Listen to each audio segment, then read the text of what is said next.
Well, if you're really in any business for that matter, especially now with the financial crisis. Remember these things. The first mobile phone.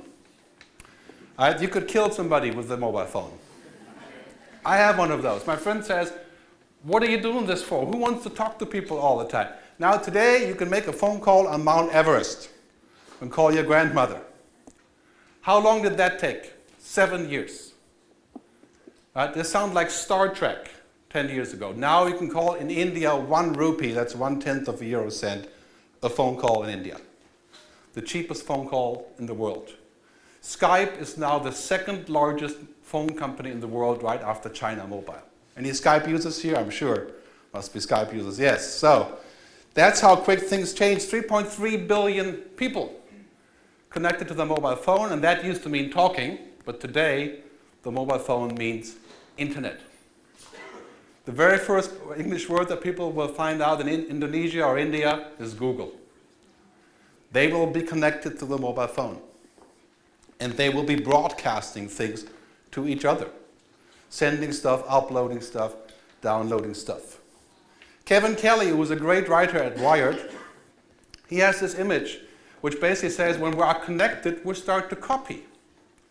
That is the progress of what you do on the internet. You click and you copy. Right? That's basically a giant copy machine. And this thing is an iPhone application that has finally come. Anybody has an iPhone here? Any iPhone users? That's good, okay, that's a good one. So if we look at this application, it allows you to discover other people with iPhones, and guess what? Trade your music and images and photos through the iPhone. That's really what we use these things for. We trade, we share, we put up stuff, we download things, we communicate with content. Unstoppable. Imagine only 500 million people having this application. You sit in the subway, give me your entire catalog of movies through the wireless system while we ride together. I don't even have to know you for this. I may actually get to know you because of this. So, but however, let's keep in mind, it's not about technology. As Henry Jenkins, who's a professor at MIT, has said, it's about emerging cultural practices. It's about how people behave when they have technology. It's not about the gadget, not about the iPhone, Nokia phone or whatever, not about the Mac computer or any other. It's about changing cultural practices. That's what I want to look at too.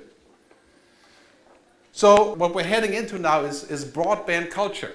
It's a culture that's based on people connecting fast, quick, with lots and lots of juice. All right, people connecting, broadband culture is quite different than regular culture. Right? All the changes that we're seeing right now has to do with broadband culture. This is, 88.4% of the Dutch population are on the internet. So you should know what I'm talking about. How has it changed? Well, all of a sudden you can look up a restaurant review while you're driving by it in the car. All of a sudden you can find cheaper deals for airplanes. Right? Check out your bank, see the latest scandal for your internet provider. All these things are completely different than only just 5 years ago. Broadband culture means stuff like Skype.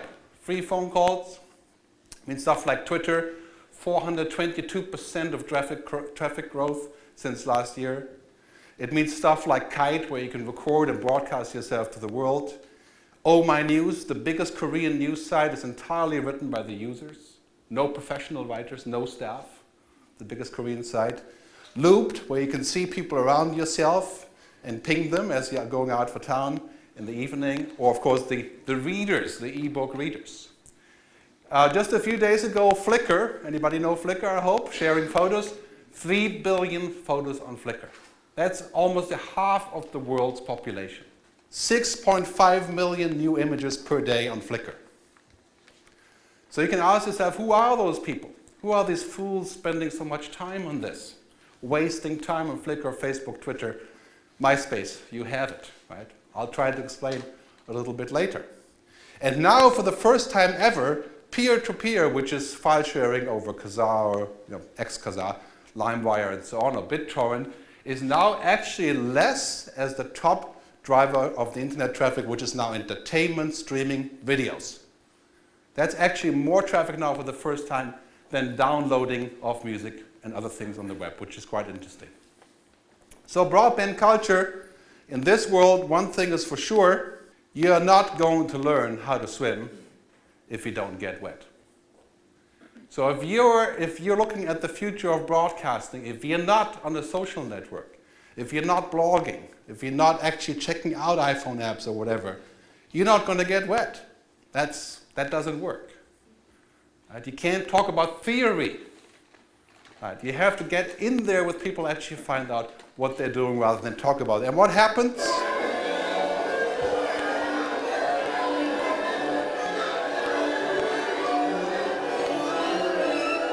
If you have to play an opera, you have to make noise first.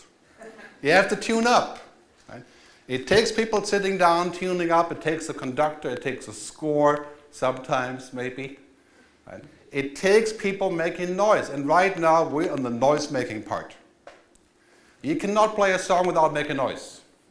Right now, we're still in the past, in that part of the operation where we're just making a huge amount of noise, uploading, downloading, creating websites, doing things. That's part of the process. If you want to invent something new, you have to waste time.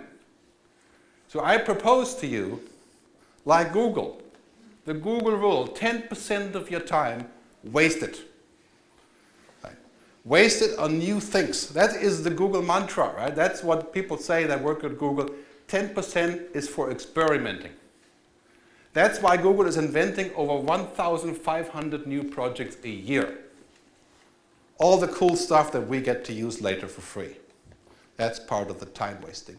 If you work for a broadcaster, make sure you can waste some time looking into what the future holds. Here's a few shocking facts from the US.